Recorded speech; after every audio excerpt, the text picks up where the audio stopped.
and welcome. You're watching the Diwali programming on ET Now. I'm Anisha Jain. With me is Vinny Motiwala. And summer 2079 was a bit turbulent when you look at the global equity markets. There was war, there was inflation, rising interest rates, but the Indian markets managed to outperform a bit. We managed to eke out gains, and the big winners, Vinny, this time around were the retail portfolio investors, because we saw the DI money coming in, and look at the outperformance coming in from mid caps and small caps.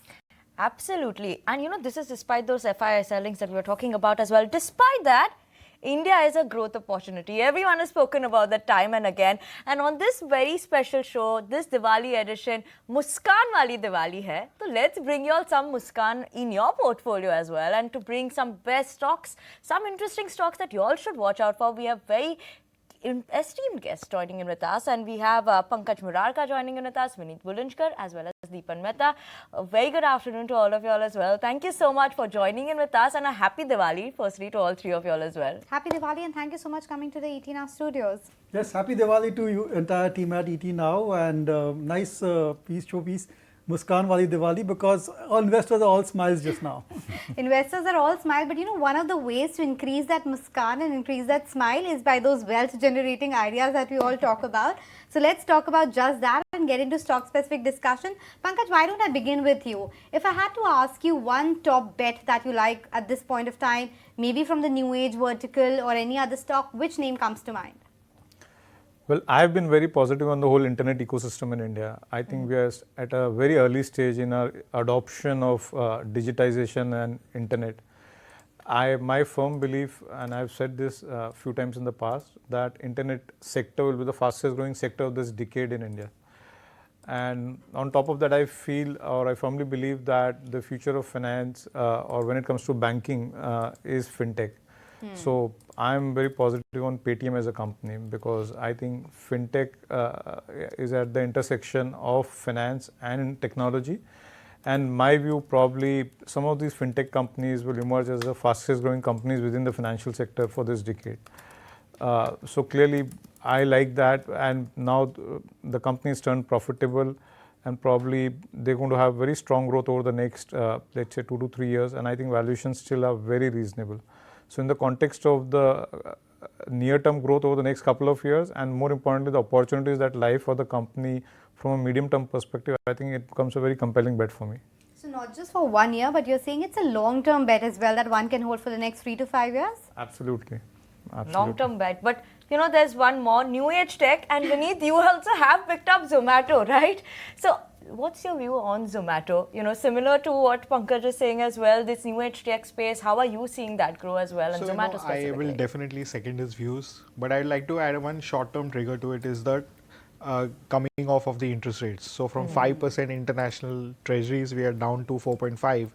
And every time whenever the interest rates come off, okay, when the yields come off, the new age stocks fly out. And Zomato has a well-established business model. Any existing competition that was coming through is not there. Dunzo has fallen off. So, the Reliance weight, what if they enter the segment, how it would do, is no more a challenge to Blinkit. Blinkit has broken even. And Zomato and Swiggy are in a veritable duopoly business, growing very well. Profitability is established. And, there's a long runway ahead of compounding growth. So I believe the stock should do well in the next 3 to 5 years. Okay, another 3 to 5 year bet coming in. Those are the new age verticals, but then there is some old school traditional sectors, infrastructure, etc., which are also doing well, Dipan, and that's the case, I guess, you're picking up Yeh Tech, Babak? Yes, absolutely. I think along with new age tech, environment is very important, and we are all seeing the air in Mumbai and elsewhere, and water is a big issue globally. So Yeh Tech is a water technology company. And it operates globally across the world, especially Europe, India, Middle East as well. And their main expertise in setting up desalination plants. In fact, Chennai, which is the desalination capital of India, 70% of the water comes from desalination plants, all of which have been set up by Yeh Tech Babak. Anyway, we are in a capex upcycle, and we're entering into election season as well. So I expect that infrastructure projects will get even further impetus. And Yeh Tech Babak is bang in the middle of this particular theme, where water is important and we want to spend more on infrastructure. They have an average 3 to 4 year kind of order book position, and I think that next 2-3 years will be exceptionally good for Yeh Tech Babak. But just to caution investors that being a kind of a EPC company, there can always be volatility in earnings because project completion is when do they kind of recognize the revenue, and that may fluctuate from quarter to quarter. But the next 2-3 years are exceptionally good for this company, and valuations wise also it is quite reasonable. Reasonable valuation wise as well, and attractive, where that order book actually comes in, that is a play that would work out well for them as well. Pankaj, you've picked out PNB Housing Finance. When I look at the charts, already in the last 6 months, we've seen a good move already come in for the stock. How attractive is the bet, maybe for a 1 year, 2 year period? What is the time frame that you would be looking at for PNB Housing? What are the triggers that you are seeing for this one? Well, I think housing finance is a secular growth story in India because we still have 30% of Indians who still don't own their homes. So obviously as India grows, all of these people would want to buy their home and they will take a mortgage loans because 90% of home buying is done through a mortgage, which effectively means for the sector as a whole, there's a huge opportunity. PNB Housing Finance as a company has undergone some change in management and business strategy. They're coming out of a deep consolidation in their business where the last 3 years they did not grow their business. But now with the new management and the new strategy in place, they've started growing their business again. I think the change in management has been very inspiring because the new CEO comes with a fairly good track record. And I think while the stock has done pretty well over the last 6 months or a year, but it's still early days. I think from a valuation perspective, the stock still trades at considerable discount to peers in the sector.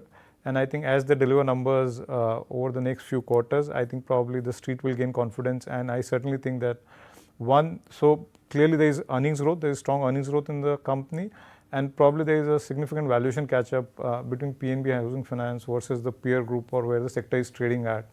So both from a short term, when you talk about, let's say, next 1 year, from a short term perspective, as well as from a longer term perspective, I think it appears a very compelling investment for me. And more importantly, it comes across as a very safe investment because mortgage lending in India, if you do your processes right, then it's a low risk lending because you can't lose money because you're lending 60, 70, 80% versus the value of the property. So in case of a default, you can recover all your money. So it's one of those pockets of lending where the risk of NPAs or defaults are significantly low. It's more a process business, and I think they've got their processes right. Processes right and long runway for growth. That's the reason PNB Housing is one of those Paraka bets coming in from Pankaj. But what about Welspun? You're positive about that, Welspun India, but don't you think given the kind of global headwinds that we are seeing and the kind of crunch that we had seen on exports, it's a bit of a high risk trade, or you're very convinced with the idea? I'm very convinced with the idea primarily due to the fact that, although the business might seem in turbulence, India's market share vis-a-vis China is going up. But what about versus Vietnam, versus Bangladesh, versus Indonesia? I think in the home textiles business, we are pretty predominant. And just see the kind of headwinds which are currently surfacing in Bangladesh. So textiles is on a very sweet spot. Home textiles doing well, margins are back. Okay, and the company is taking a very good measure to put a foray into the Indian towel market, which is a 50,000 crore market. And they've been very smart not to disturb the trade. Not going in with online sales where heavy discounting takes place. So I think the strategies are right, and the other verticals which are there, as in the flooring space, that is really taken off. We will see positive EBITDA margin flow coming in, and all these businesses are guiding quite nicely as we go out into the next 2-3 years. At 11 times earnings on FY26, I think it's a very, very good deal. And specifically the fact that it's a consumer play, I think it rings very well with the audience, and with lowering interest rates, I think this stock is about to fly. Yeah, if people are buying more homes, they obviously need more textiles to kind of furnish that as well, right? But what do you think? This could be one of those multi-bagger ideas, or you should expect, realistically 30-40% kind of returns in a year? So we are aggressive and we have a 218 target. We initiated at about 107 about a couple of months ago. Today we are at 150. So the stock is ticking quite nicely, and I think it should do well. Should do well, but there's something that has been doing well and is a very interesting space is this microfinance, small retail loan side. We've seen the small finance bank, actually the traction and the interest there is picking up, and Dipan, you've picked out Ujjivan Small Finance Bank. This space overall has been attractive, but specifically you've picked out Ujjivan. What is it that, is separating it out from these other small finance banks? See, first of all, we are very positive on the microfinance business in India. There were a lot of regulatory uncertainties, even political influences which were preventing collection in the past, but all of those risk factors have been laid to rest. That is point number one. If you look at the entire spectrum of the NBFC space, microfinance has the highest net interest margin, almost 12% plus. And such high interest margins afford you the luxury of taking high NPAs, supposing something were to go wrong in the environment. In the past, microfinance companies have gone through bad times like COVID and the IL&FS crisis, and still they have been able to come out stronger because of very high net interest income. And I think that's going to continue for many more years. Now, Ujjivan Small Finance, the only reason is that it is cheaper than the other two microfinance companies, that is Pandana Spurti and Credit Access, because it has had a bit of a past with NPAs, but now I think all of them have been written off and their net NPA levels amongst the lowest in the country. At the same time, it has a very de-risked business model where only 3 states account for more than 10% of the total AUM, and a lot of states are within the 3 to 5%, and they are expanding more and more into states where they have not entered before. So the business model also is de-risked, high net interest margins. At the same time, valuations are very attractive at about 8-9 times a trailing 12-month earnings. Now, the better way to buy this would be to buy Ujjivan Financial Services, which is the holding company. And only yesterday they have convened a meeting to merge both the companies. So if you buy Ujjivan Financial Services, you will get shares of Ujjivan Finance. And based on our calculation, you will get them cheaper by about 5-6% minimum or so, because both companies are going to become one in any case. So I think that it's a great secular long-term story. And investors who are still underweight in the NBFC bank space could consider this stock. Okay, so a long-term story with a short-term arbitrage as well. In fact, there are many such ideas lined up from our guests, but only on the other side of this very short break.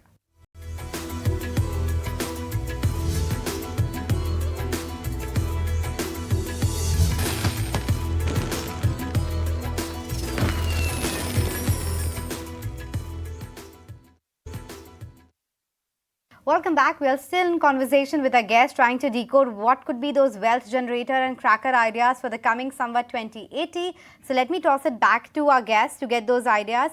Vinit, pharma is coming back into the flavor, right? There's a sudden uptick, a bit of a rebound as well. What within the pharma space looks good to you? Only one name comes to mind, Marksans Pharma. Really, only one?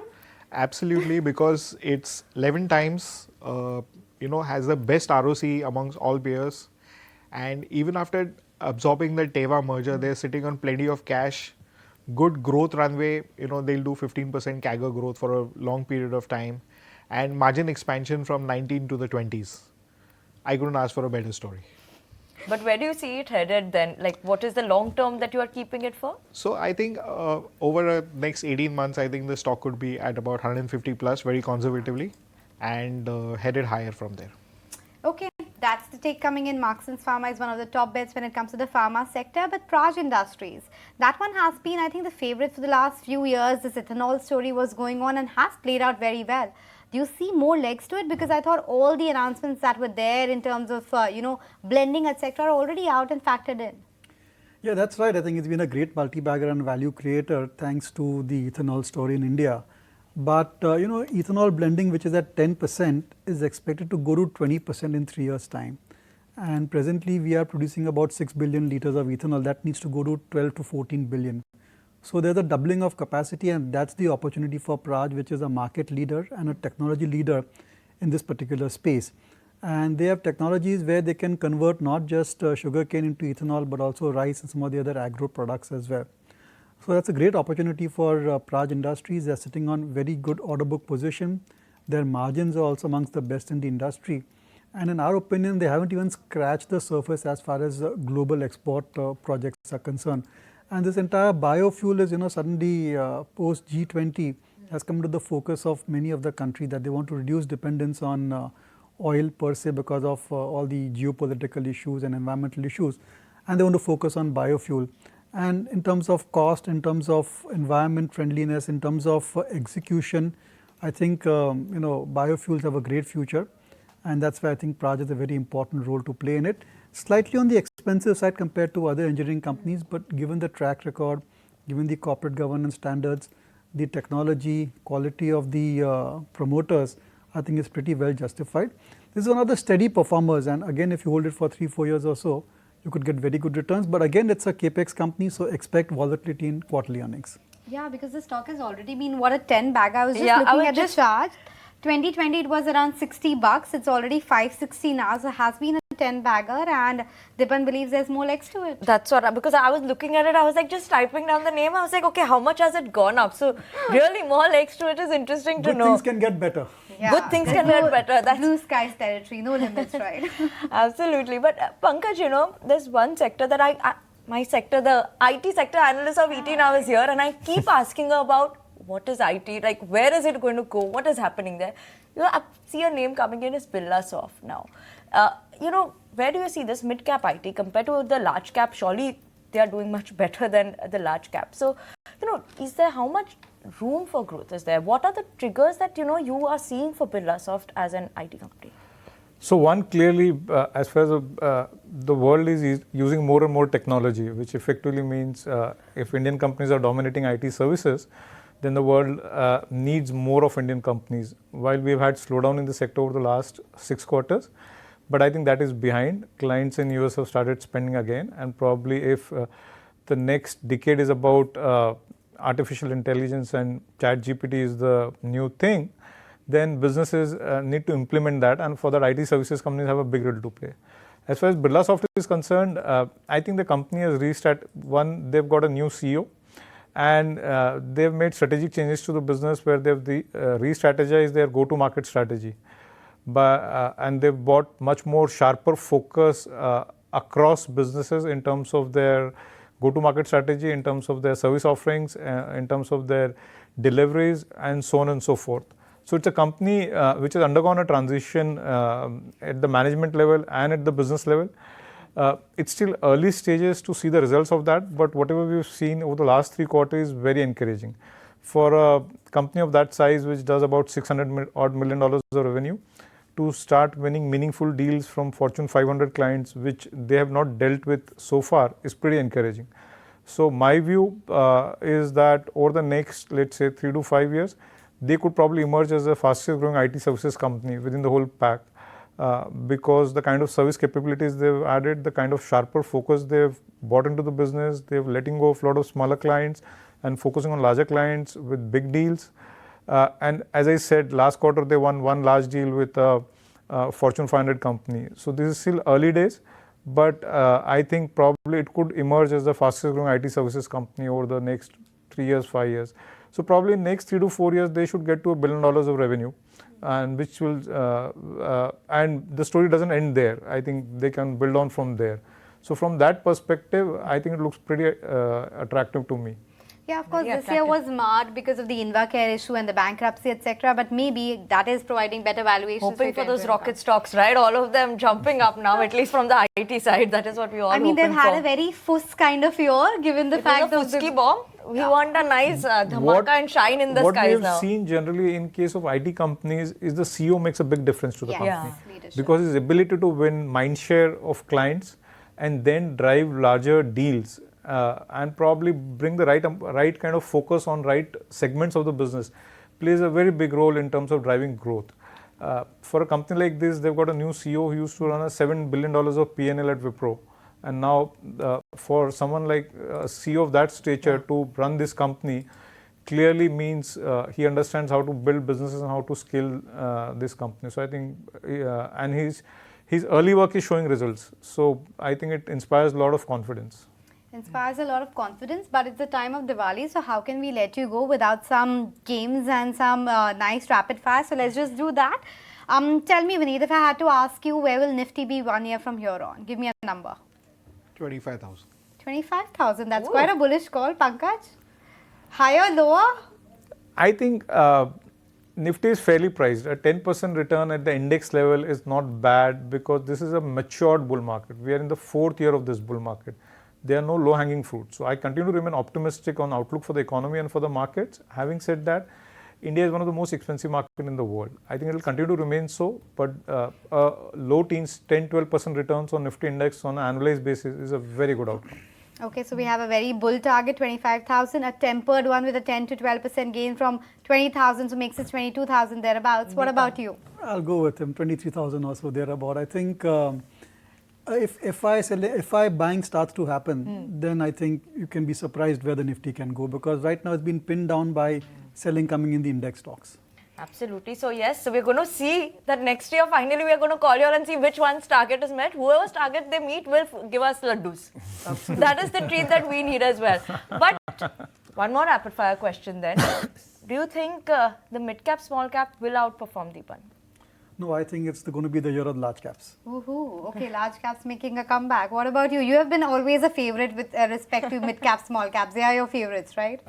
No, it's not that. It's just that, I'm not having a dearth of ideas when you're going and exploring out there. So I think that the growth will continue. Mid caps and small caps will keep firing. And in the short run, the outperformance of Nifty will be there, because, the statistics, or, the 40% weightage of the entire market cap is where Nifty has come. So there will be a nice outperformance happening, but I think both will grow. And given that fact is what I believe, that my target of 25,000 is there. And we have to understand one thing is, we are just off 5% of the highs, when we have effectively had two wars which could have blown out of proportions. And they're all subsiding. Things are coming to an end. And, in that entire challenging period, we managed our oil deficit very well. Yeah. And I believe that once this is through, India will be the market where everyone will be feeling left out. I think that FOMO feeling is already something visible in FIs, whether you see their long short portfolio or their outflows. There is going to be that FOMO, at least maybe by the end of this year. What about you, Pankaj? So, I'm more a bottoms up stock picker. So, I think in my 26 years of investing, I've always believed, I've never been short of ideas. I've always been short of money to invest. India is a paradise for growth investors. At any point of time, you always have more than enough ideas than, the capital available.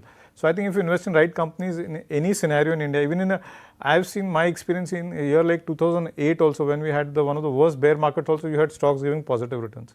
So I'm saying, as long as you get your stock ideas right, irrespective of whether large cap or mid cap, you can still make money. So I think just focus on getting the right stocks at the right valuations, irrespective of whether large cap or mid caps, and you'll be fine. That sounds so easy, right? Right stocks at right valuation, as if it's just going to be easy. Okay, but we've talked about what to do. Let's also talk about what not to do. Tell me one space which is either looking too heated up or too overvalued, and you will just ask people to be very, very cautious or cognizant about that. Dipan, you go first. So I think across the board, I don't think there's any sector which is highly overvalued per se. But 2-3 sectors, especially external facing ones, like one is chemical and second is software. I think you need to be a bit cautious on those two segments per se, and I would like to remain underweight in these two industries. Okay. Vinit, you? IT I'm avoiding like with a very long pole. Wow. But apart from that, I think a little bit of froth is building up in the banking space. We could see some PSU banks, the private sector banks. Private, okay. Yeah, I'm very bullish on the PSU banks. So I think the catch up is going to happen there. What about you, Pankaj? More than sectors, I would advise avoid companies with poor quality management. We are in a very strong bull market. In a bull market like this, we always often see that companies with poor quality businesses and poor quality managements, in terms of stock prices, they tend to deliver higher returns versus good quality companies. It's very important for investors to avoid those poor quality companies, because they can do well for a period of time when markets are really doing well and there is strong underlying momentum in the markets, but eventually they are not wealth creators.